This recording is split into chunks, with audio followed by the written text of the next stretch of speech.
Chancellor Rolin, or the Madonna of Autun, or simply the Virgin with Donor, was done on a small wood panel, 62 by 66 centimeters. Dated at the end of the Gothic period, it is one of the first oil paintings known. 4 main figures, hundreds of tiny details.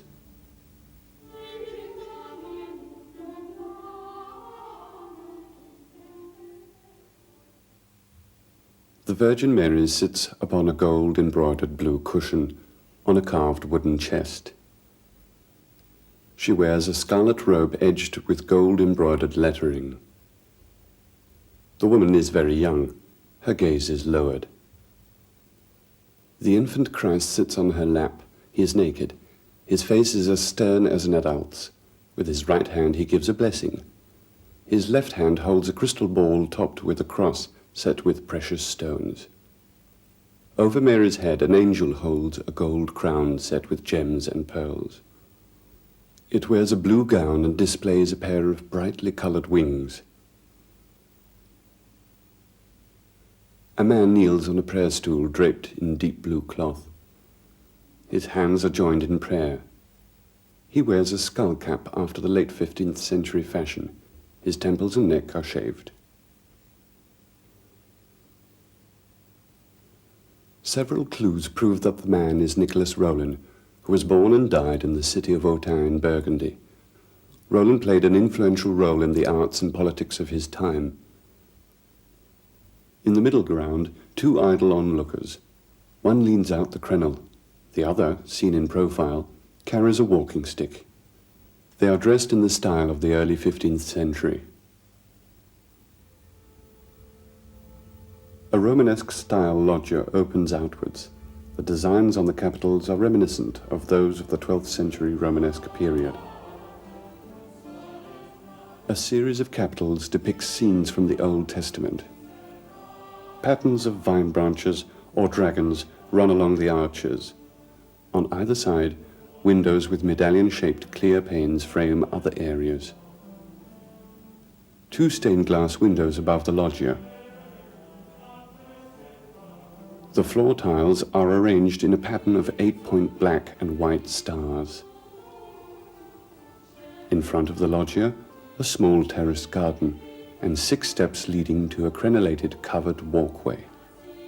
Down below, a landscape divided in 2 by a river flowing from the mountains. A bridge joins 2 parts of a city. On the right bank, a dense borough composed of houses, several churches, and squares.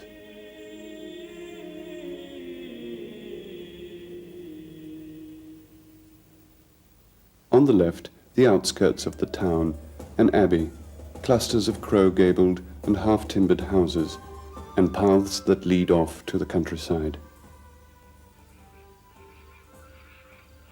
This side of the river is bathed in sunlight. It has wooded areas and vineyard-covered hills. Along the river are gardens and pastures. On the other side, fields and villages extend across a plateau. A house on fire, people walking along the paths. In the middle of the river, an island with a castle. The ramparts are flanked with large towers. The walls stretch out into the countryside to allow for the city's future growth, a characteristic of urban planning during this period. People enter the churches, walk by the stalls nestled at the base of the cathedral, go off to work in the fields. Women chat on their doorsteps. Many people cross the bridge on foot and on horseback. They go from left to right. Others ferry across the river in the opposite direction. Barges full of wares are docked along the quays. Moored in the current, watermills harness the river's energy. In this familiar setting, historians have claimed to identify the spire of Utrecht Cathedral, the vaulted bridge in Liège, the St. Gudule Cathedral in Brussels, or the Burgundy countryside. They have also suggested Bruges, Lyon, Prague, and even Autun. But although some elements may have been borrowed from reality, the landscape is wholly imaginary. Nicolas Rolin's position as Chancellor, or Minister of Finance, enabled him to accumulate a vast fortune of which his native city of Autun partially reaped the benefits. In the heart of Autun is the St. Lazarus Cathedral, famous for its Judgment Day tympanum, its Romanesque capitals, and its Gothic spire. Nearby is Nicolas Rolin's mansion, today a museum. Rolin was a patron of the arts who supported copyists and illuminators. He lavished his riches on the parish of Notre-Dame du Châtel, a church located between his mansion and the cathedral. The painting was commissioned for a chapel founded by the Chancellor's ancestors. The scene seemed to be lit by the light of the altar, before which Rolin was kneeling. A few years later, Rolin, founder of the Beaune Hospital, commissioned Roger van der Weyden to paint the Judgment Day altarpiece. The Chancellor and his third wife, Guillaume de Salins, were portrayed on the outer panel. Portraits of donors attest to the rise of an opulent bourgeoisie to artistic patronage. Repeated gestures of piety were also Rolin's attempt to dispel the poor reputation associated with his past of Chancellor. At the end of the Gothic period, the Duchy of Burgundy formed an alliance with Flanders and the Low Countries. Jan van Eyck and his brother Hubert painted the magnificent Ghent altarpiece, the Adoration of the Mystic Lamb, 20 panels and hundreds of figures, angels, prophets, and evangelists. Adam and Eve are among the first nudes in Northern European painting. Other works include portraits of Cardinal Albergati, Margaret van Eyck, the painter's wife, a burgess goldsmith, and religious subjects, such as the Lucca Madonna and the Dresden triptych.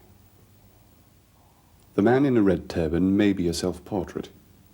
The painter also portrayed himself in The Virgin with the Canon van der Pau as a small figure in a red turban in the reflection of St. George's armor.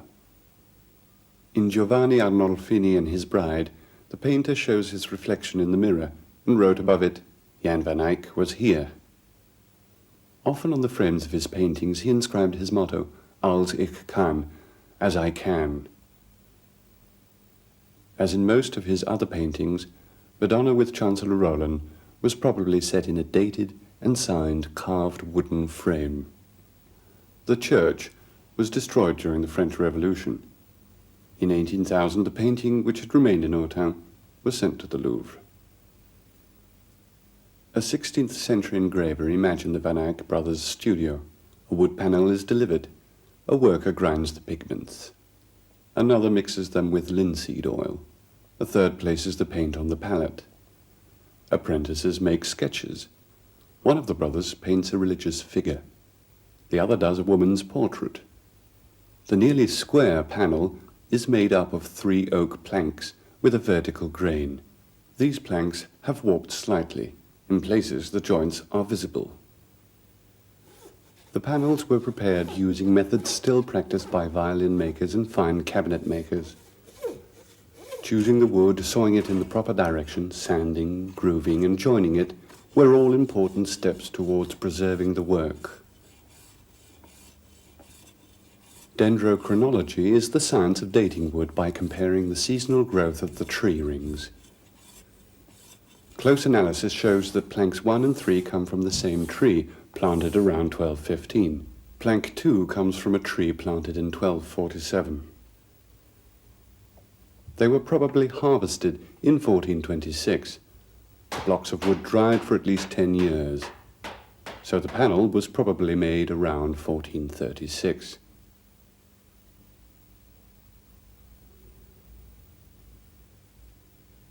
The panel was coated with gesso, a mixture of glue and plaster of Paris. After the first few coats were applied to swell the grain of the wood, it was sanded. Thick coats were then applied and sanded each time until the surface became as hard and smooth as ivory. A detailed sketch was then made with a thin brush, as can be seen in St. Barbara of Antwerp, an unfinished painting in which the objects and figures were lightly sketched in, and the shading was done in thin hatching. Infrared rays penetrate pigments to show layers of underpainting. By examining each area of the painted surface, one can see the initial sketch, which reveals subsequent changes the painter made to his original composition. The most obvious hidden detail is the large purse on the Chancellor's right hip. It contained the seal of the Duke of Burgundy and was the symbol of Rolin's position. Rolin may have asked the painter to erase this object, for it might have been read as too clear an allusion to his enormous fortune. It may also have been the Chancellor himself who asked the painter to change the position of Christ's hand so as to be blessed by him. Until Van Eyck, paint was prepared by mixing pigments with egg yolk. Many masterpieces were produced in this medium, called tempera, but it was difficult to work with. Legend credits Van Eyck with the discovery of oil paint, but in fact this technique was known as early as the 12th century. Linseed oil dried too slowly. Van Eyck is said to have discovered that by mixing oil with turpentine, it dried much faster. Turpentine, distilled from the sap of certain pine trees, dissolves greasy substances and hence thins the pigments prepared with oil. Oil lends greater saturation to colors and maintains their brightness. It dries slowly, so can be reworked. It is particularly suited to producing textural effects.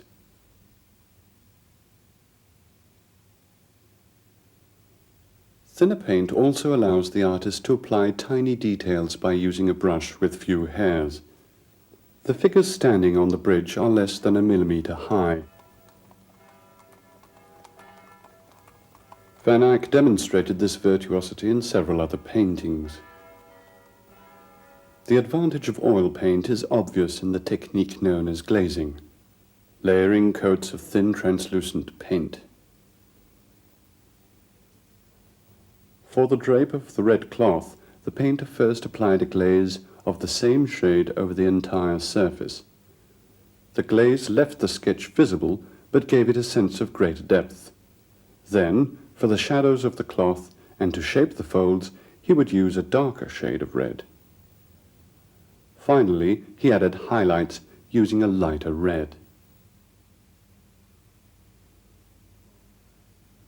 Deep white cracks run through the Madonna's robe. Infrared photography makes this even more visible. The top coat dried faster than the lower one and cracked. This untimely cracking was probably repaired by the painter himself at the time.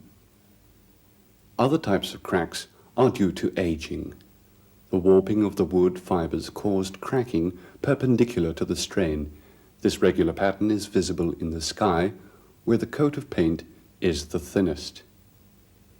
Elsewhere, the less regular cracks are due to slow shrinking of the coats of paint, an effect exacerbated by variations in temperature and humidity. A Romanesque style of architecture, already ancient in Van Eyck's time, provides the decor. The vine leaves evoke Christ's words, "I am the true vine." The stars in the tile, the Virgin, often called the Star of the Seas or the Morning Star. The capitals show Adam and Eve banished from paradise, Abel's sacrifice, Cain murdering Abel, and scenes from the life of Noah. We see the dove returning to the ark and the scene in which Noah, discoverer of the grapevine, is drunk. His sons mock him because he is indecent. Only Shem covers him. The round panes recall the circle, symbol of eternity. The triple arch may allude to the Holy Trinity. Magpies, often represented on gibbets, announce Christ being nailed to the cross. One column crushes rabbits, the prolific animals were symbols of carnal love. Peacocks, whose flesh was thought to be pure, evoked the promise of everlasting life. The small garden is the sheltered garden of the Song of Solomon, an allusion to Mary's virginity. It contains daisies, symbol of Jesus' innocence, and Mary's humbleness. Peonies. According to St. Ambrose, the roses of heaven had no thorns. The Virgin is also called the rose without thorns. Wild roses. The rosary, the wreath of roses often worn by the Madonna. Irises. Christ's kingdom to come. Lastly, lilies. The purity of the Holy Mother and Son. Some of these images, taken from the litanies of the Virgin, are written in embroidery on the robe. Successive restorations have erased some of the golden inscriptions. Others are still legible. Exaltata sum in Libano, a fragment from the Ecclesiastes that reads, "Like the cedar, I rose over Lebanon." The page of the Book of Hours is turned to D, perhaps the beginning of the Matins, which starts with Domini labia mea aperius, Lord, open my lips. In the Bible, angels are messengers of God in human form. The one depicted here wears a cherub's blue gown. Its peacock-like wings evoke the colors of the rainbow, the symbol of the bonds between God and mankind. The crown, a sort of halo, was reserved for holy virgins. The pearl is associated with the Virgin. Pearls and precious stones are echoed in the embroidery of the robe and on the infant Christ's golden cross, sign of his sovereignty over the world. Christ blesses Rolin and the world around him. His hand is held at a level with the bridge to show that his benediction is universal. It knows no bounds. Between Rolin and Mary, an unbroken line of tile divides the world in two. Mary's side is devoted to churches, to which the Virgin is often compared. On Rolin's side are secular constructions.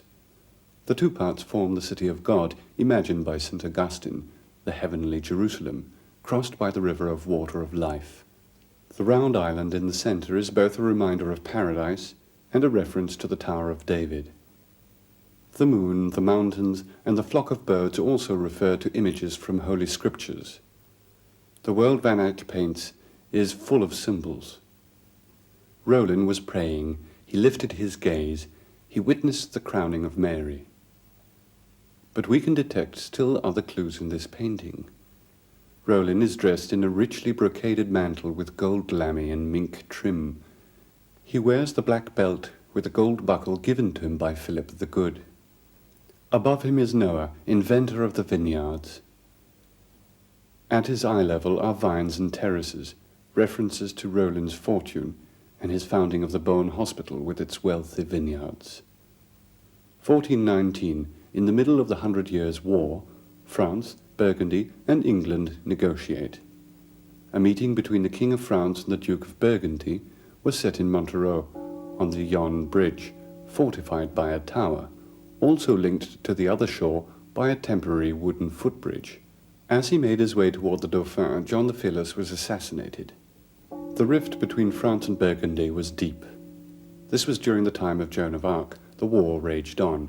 Rolin, who was John the Fearless's attorney, became Chancellor under his son Philip the Good. 1435, 16 years after the Montereau affair, Rolin managed to bring the three parties together again. The Treaty of Arras was signed.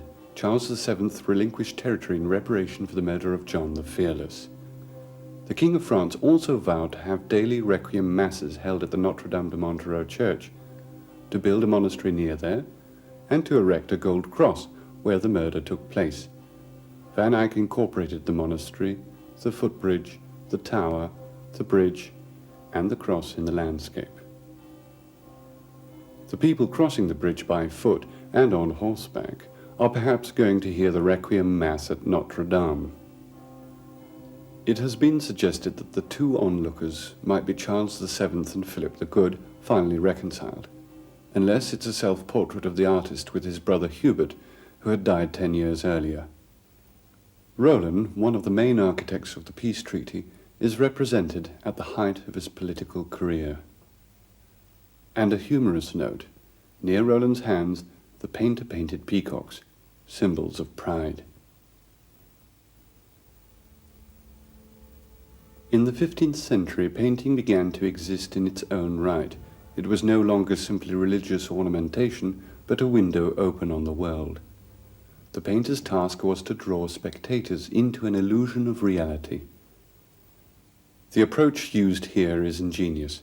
The high-perched loggia offers Van Eyck a vista onto a vast landscape. The decreasing size of the tiles projects a movement into the distance. Tiles and architectural elements were the main means to achieve perspective at this time. The composition of Arnolfini and his bride uses 3 vanishing points. The Virgin with the Canon van der Pijl has 2 vanishing points. In Madonna with Chancellor Rolin, the lines of the tile converge toward a central point, the island in the river. The lines of the capitals converge at slightly higher points. Thus, the vanishing points are very close. They may have been out of line simply because the panel planks warped. The points may have once overlapped or have been lined up vertically. In the Arnolfini and the van der Pijl, the artist was experimenting with perspective. In the Rolin, the central perspective with the sole vanishing point is nearly achieved. Another manner of suggesting depth, progressive lightening of tones. Indeed, in nature, color saturation seems to decrease with distance. Lastly, the pilasters further emphasize the contour of the landscape while framing it.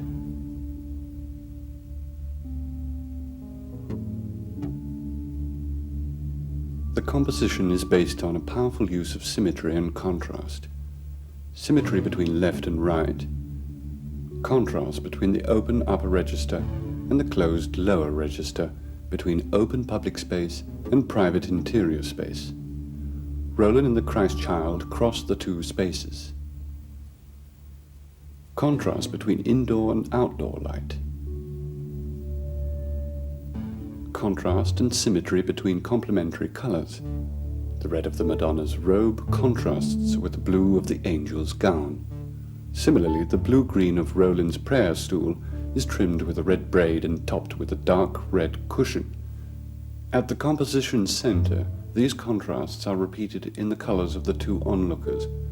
The browns of the room and Rolin's garment are a mixture of these basic colors. Outside we find another complementary scheme, red shingle roofs and green vegetation. The color green is only found in the landscape.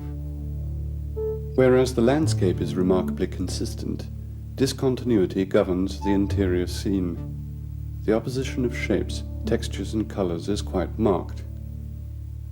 The strongest tension is created in the foreground, where the central action takes place. Despite the myriad of details, the rigorous color scheme enables Van Eyck to maintain harmony in his painting. His range of color covers the entire spectrum.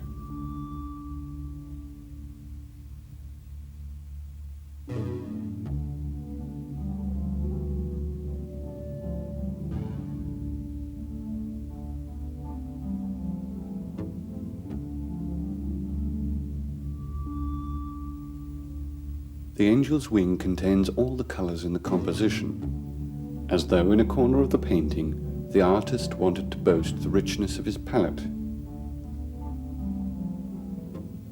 Van Eyck was one of the first painters to depict his patron exactly as he was, without flattery. He developed portraiture and landscape painting at the same time. His way of observing the most minute detail and relating each object to the rest of the universe attests to a new vision of the world, both realist and allegorical. It has been said that between the adoration of the mystic Lamb and Madonna with Chancellor Rolin, Van Eyck passed from the Middle Ages to the Renaissance. The symbols might be difficult to decipher today, but Van Eyck's pictorial quest is ageless. The formal questions the painter explored can be found throughout the history of painting. Detail and composition, light and shadow, order and chaos, form and color, interior and exterior, writing and images, myth and history.